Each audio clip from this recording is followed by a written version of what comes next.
Tuxedo.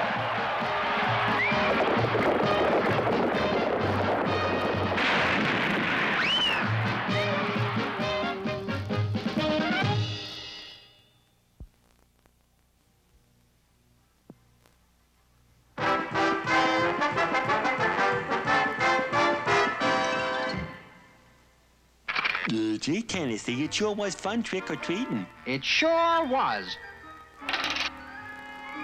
Only 2 pieces? What happened to the rest, Tennessee? I guess I ate them, Chumley. Gee, Tennessee, after eating all that, you might get a stomachache and have a bad dream about witches and goblins and... Nonsense, Chumley. There are no such things as witches and goblins. I'll just have a nice nap and...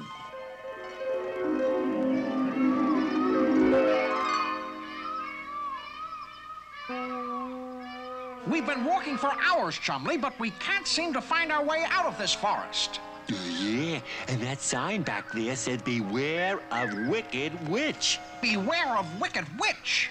Beware of wicked witch! Beware of wicked witch!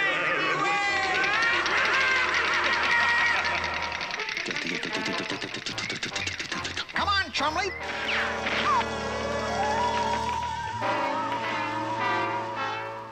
Mirror, mirror on the wall, who's the fairest one of all?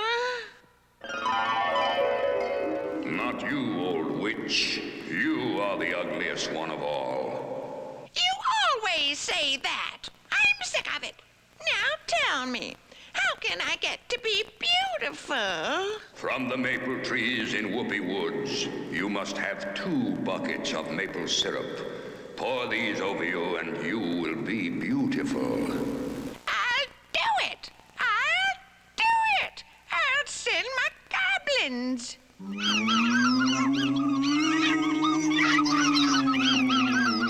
No, witch, not your goblins. The trees will let only innocent ones take their maple syrup. Innocent ones? That's impossible. How can I find anyone innocent here in the haunted forest? Maybe there's somebody in this old castle who can tell us how to get out of these woods, Chumley.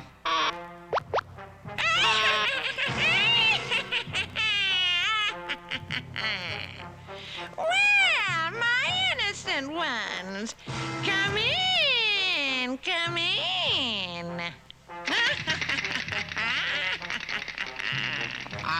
Can you tell us how to get out of these woods? Of course. Come with me to the tower room and I'll point the way.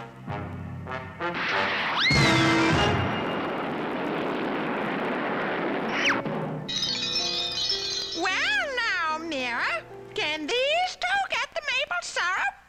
Are they innocent enough? They are indeed, oh wicked witch.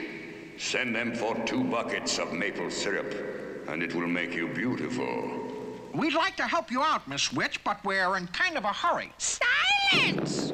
You shall go and bring me the buckets of maple syrup, or I shall turn you into lumps of clay and leave you in the forest forever.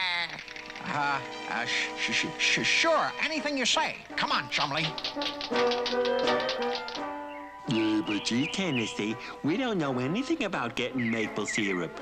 Well, we'd better find out or we'll end up 2 lumps of clay. Look at that. That sign says, "Up these steps to the Wizard of Whoopee Woods." A wizard ought to be able to help us. Yeah, I never saw a wizard, Tennessee. I wonder what he looks like.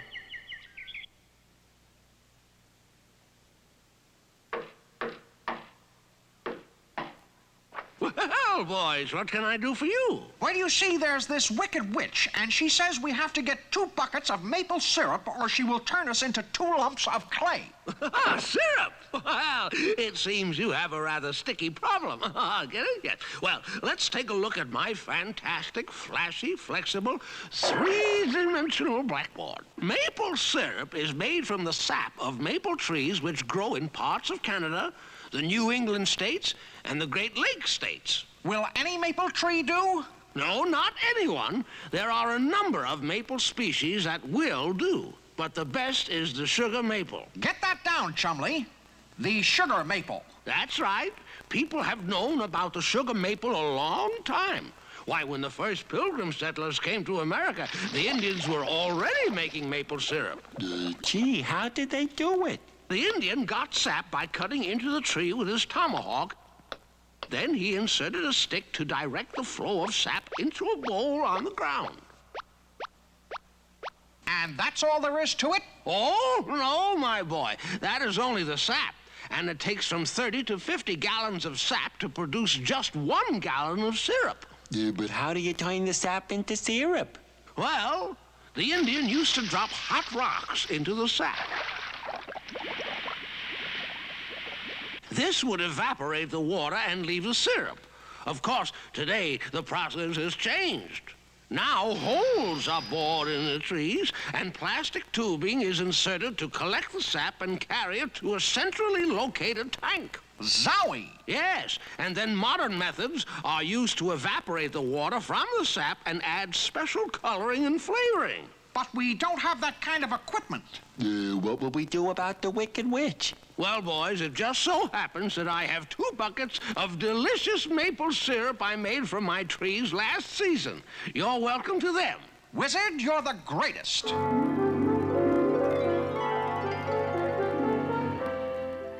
Well, Miss Witch, here we are. And here's your 2 buckets of maple syrup. Yeah, and it tastes good, too.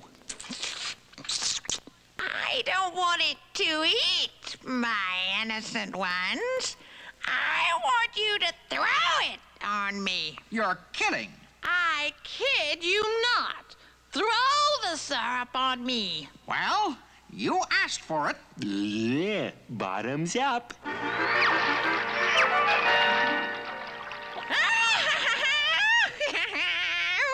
Now look at me. Look at me closely. How do I look to you, my innocent ones? I'd say sticky. Gooey. I'm beautiful. The syrup has made me beautiful. I'm not. I'm as ugly as ever. Mira, what went wrong? The syrup has been poured over me. Why am I not beautiful? The syrup has made you sweet on the outside, but you are still as mean as ever on the inside. So you shall be ugly forever.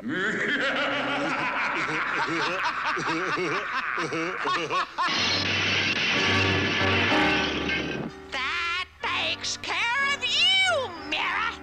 And now you two. Laugh at me, will you? Well, just wait until I get my hands on you. Go. After them goblins, they will never leave the haunted forest. The goblins will get you.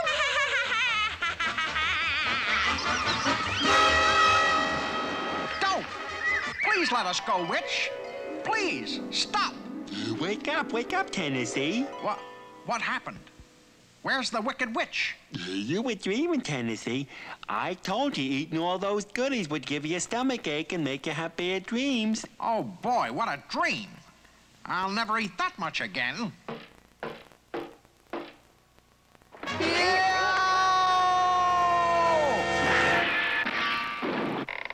What's the matter with Tennessee? Didn't he ever see a witch's costume before?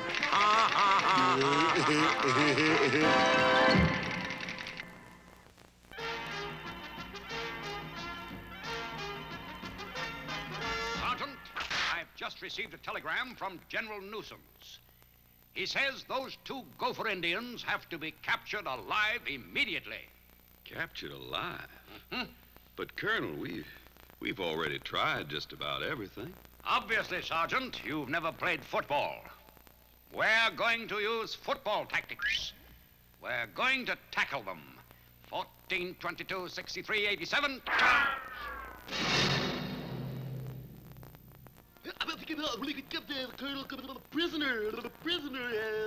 Colonel going to capture us without guns, without swords?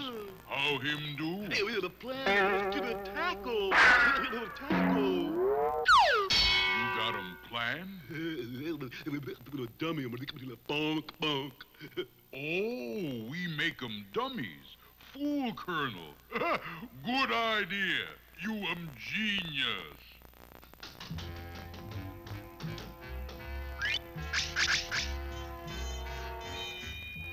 Whoopie-doopie.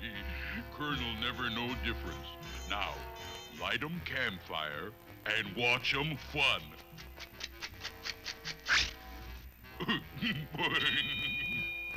Quiet, Sergeant. Shh. There they are, around the campfire. Get ready. Don't you think we better scout around first? Nonsense. I'm calling the signals here.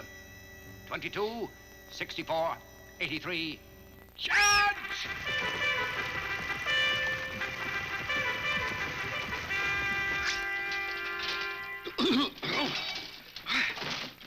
Hey, Colonel, these are nothing but wooden dummies. Colonel? Now, take that, Colonel? and that, Colonel? and this. Colonel! Colonel, begging the Colonel's pardon, these are just dummies. They're carved out of wood to fool us.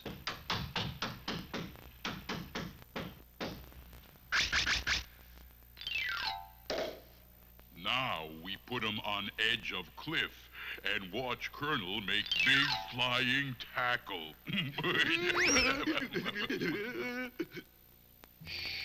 Sergeant, there they are around their campfire. Are you ready? Begging the Colonel's pardon, but what if they're just dummies? Just dummies? Don't be ridiculous, Sergeant. We left the dummies back there. These are the real Indians. Follow me. 36, 22, 34. Charge!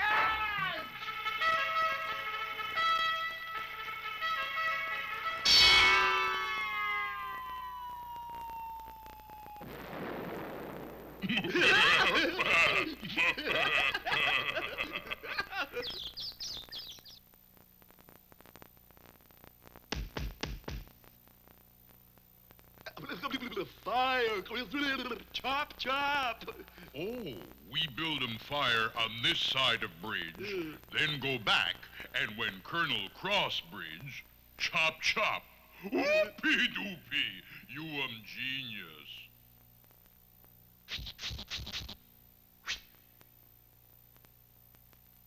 Now then, there's their campfire, Sergeant. On the other side of the bridge. Yeah, but, what about those two Indians on this side of the bridge? Dummies, Sergeant. Dummies. They can fool me once. They can fool me twice. But they can't fool me 3 times. Follow me.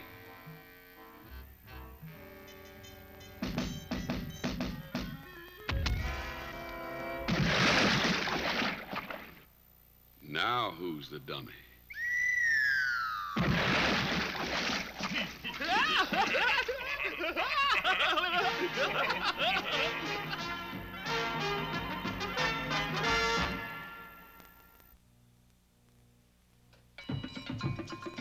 Way out yonder lies the little kingdom of Bongo Congo, a peaceful land where contented natives play contented songs on their contented drums, bongo drums.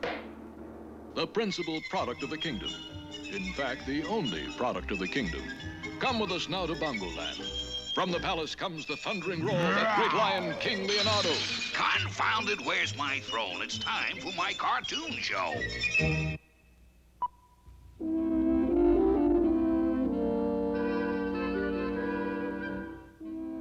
In our last episode, King Leonardo had inherited from his uncle, long-lost Lenny, an entire town, Gravestone, USA, the town where Uncle Lenny had kept his silver. Even before the King and Odie began their journey to Gravestone, Biggie Rat and Itchy Brother had heard the news. Gee, Big, I remember Uncle Lenny. He was like nutty as putty. Went to the US of A to prospect for silver. Silver. So that's it. Come on, get packing. We'll get to Gravestone ahead of the King and Odie and keep them out of town until we find the silver. Okay, Big, I dig. When the king and Odie, after a slow, easy journey, arrived at the outskirts of Gravestone, their driver refused to take them into town. Wouldn't be caught dead in Gravestone. Last few days it's turned into a real ghost town with real ghosts. In spite of the warning, King Leonardo and True Blue Odie Coloni walked bravely into Gravestone. Don't worry, sire. There's nothing to fear. Who's afraid? Not the king. Fetch me a drink of water, True Blue Odie. My throat is parched. At once, sire. Where's that drink of water? Confound it, where are you, True Blue Odie? Help, sir! Help! Is that you down there, Odie? This is no time for swimming. Come out of there at once. Confound it, this is the most unheard of thing I've ever heard of. Hold on, sire. Perhaps I can climb the bucket rope and then pull you up.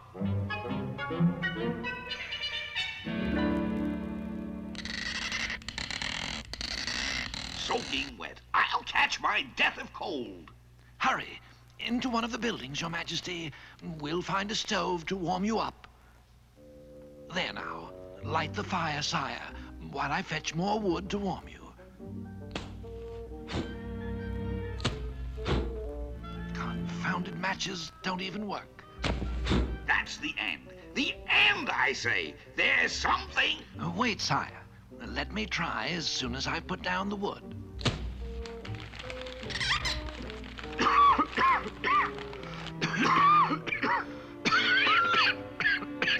Tossed into wells. Covered with smoke. Look, sire. Refreshments. Let us go in. Capital idea. A cool drink of milk will settle my nerves. It's gone. Take mine, sire. The bottle, sire. What's going on here? Ghosts! Wait, sire. Wait. This must be a trick. There are no ghosts. Let us sneak back and listen. Oh, man, is that pair square? Huh? They both were like pale as paint. They won't stop running for days, which leaves us a clear field, see? A chance to find long-lost Lenny's silver. You see, sire, the traitors, Biggie and Itchy. But what can we do? We must unmask their ghostly plot. Tremendous idea, Your Majesty. We'll beat them at their own game. Come with me. Nothing here, Big. Keep looking, see? We'll find that silver on... Ghosties! Oh, no! Ah! Knocked themselves out, did they? And look, sire, behind the picture that fell on them, a hiding place. What's inside? A silver spoon, sire, with a tag. It says, "The silver of long-lost Lenny." Of course, I should have known. Uncle Lenny always wished he'd been born with a silver spoon in his mouth. I guess he finally got one. So the mystery of long-lost Lenny's silver was solved. And what of Gravestone? The people returned, and King Leonardo gave the town back to its inhabitants. Then the King and Odie, amid cheers from the people of Gravestone, headed back to Bongo Congo. But what new crisis awaits the king in his own kingdom? We'll find out in our next exciting episode of The King and Odie.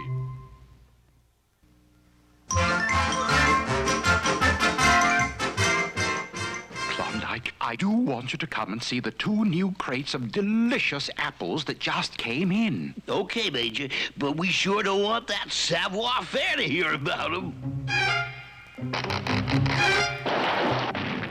Apple cores. The apples are all eaten. But who could have done that? Savoir-faire is everywhere. After him, Klondike Cat. He's got the other crate of apples. I'll make mincemeat out of that mouse. Yes, carry on. Halt, Malamute.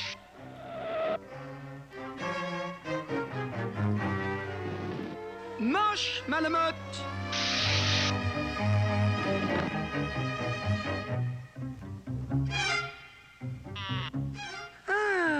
Come, Malamute, let us enjoy some delicious apple fritters. Get on there, dogs! Hurry it up now! What are you stopping here for, you silly dogs? This is a solid mountain that goes straight up. Savoir-faire sled tracks do end here. But I, Klondike Cat, know it's impossible for anyone to go straight up a mountain. You can't fool a good Klondike cop. I'll just use my magnifying glass to find me a clue. Yeah, a truck must have hit me. Savoir-faire is everywhere. You? Well, I'm coming up for you, Savoir-faire, as soon as I can find a way up.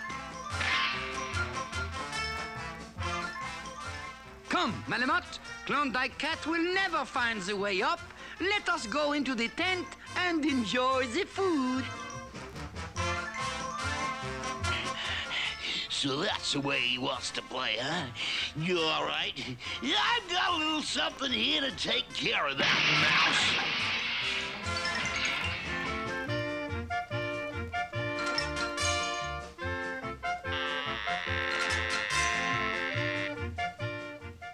Oh, boy. Just wait till I get him with a snowball off this catapult. Now he's really gonna get it. I'll smother him in snow. Here it goes.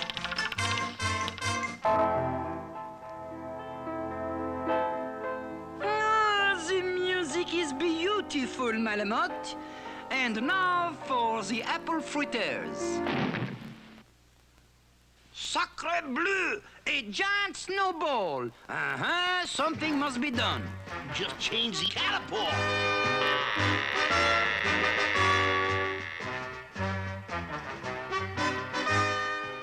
This time there won't be any miss.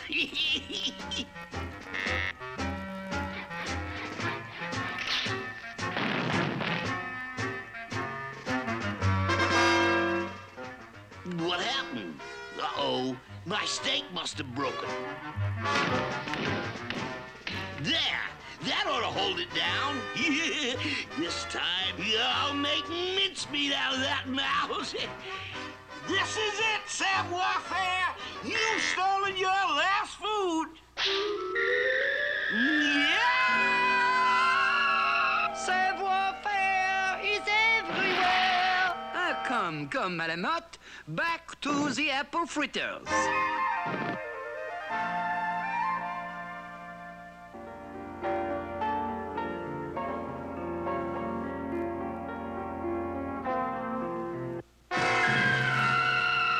Oh no, not again!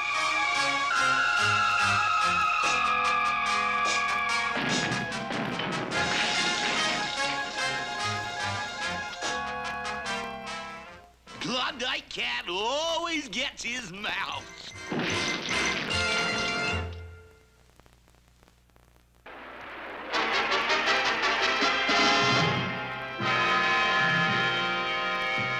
And that, dear viewers, completes the foreign news. Now, what about the news in our own fair city? Well, there have been many reports of strange noises just outside of town. Listen, they sound like giant footsteps coming closer and closer. It's been suggested that it might be an invasion from outer space. But of course, we all know that would be silly. It is an invasion. It's huge mechanical monsters, 10 stories high.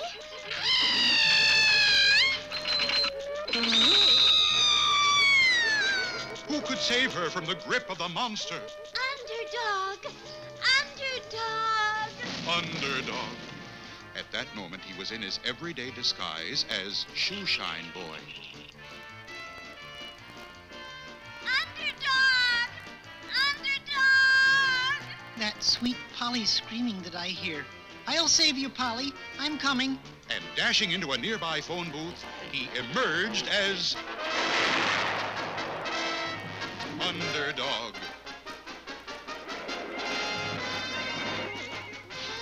Help!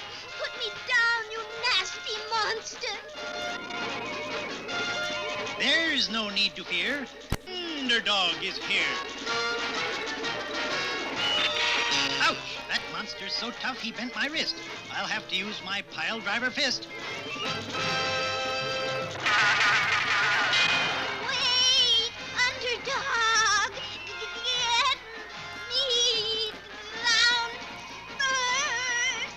I forgot to remember that she would vibrate. I must get her down. The monster can wait. Thanks, Underdog.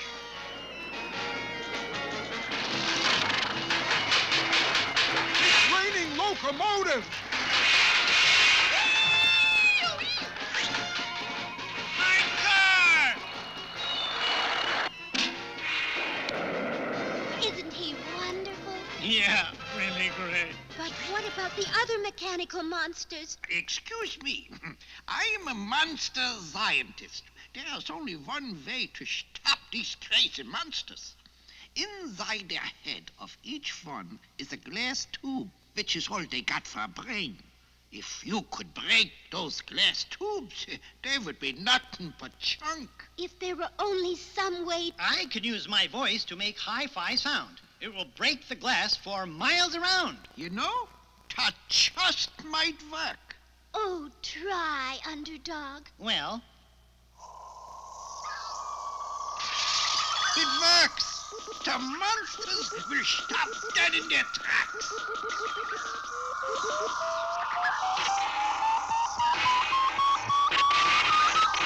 Underdog's hi-fi voice stopped all the mechanical monsters, but it also broke windows, street lights, mirrors, and even pickle jars. Hey, you broke my window! You put on all the street lamps. Well, what'll I do with all these pickles? Ruin everything with that hammer! I am a hero who never fails. I can't be bothered with those details. You should be thanking him for stopping those monsters. I am going to reward him with a big kiss. Nope. True heroes are never paid, and I am the truest hero ever made. Look, in the sky! It's a plane! It's a bird! It's the frog! A frog? Not plane or bird or even frog, just little old me. Underdog.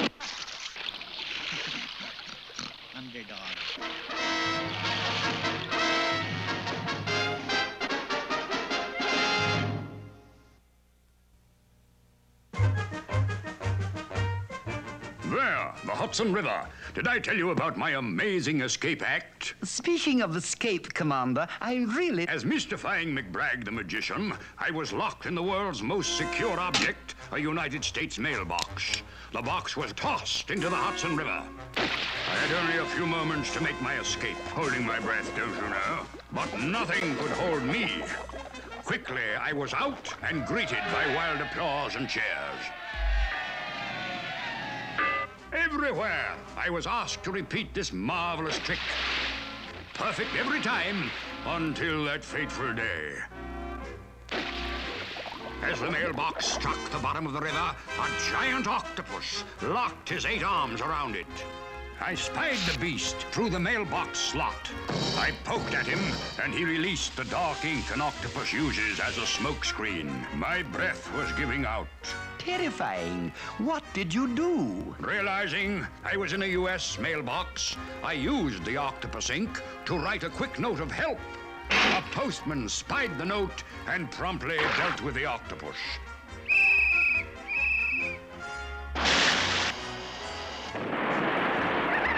And I won my greatest triumph. I'd say that story ended with a really happy note. Quite.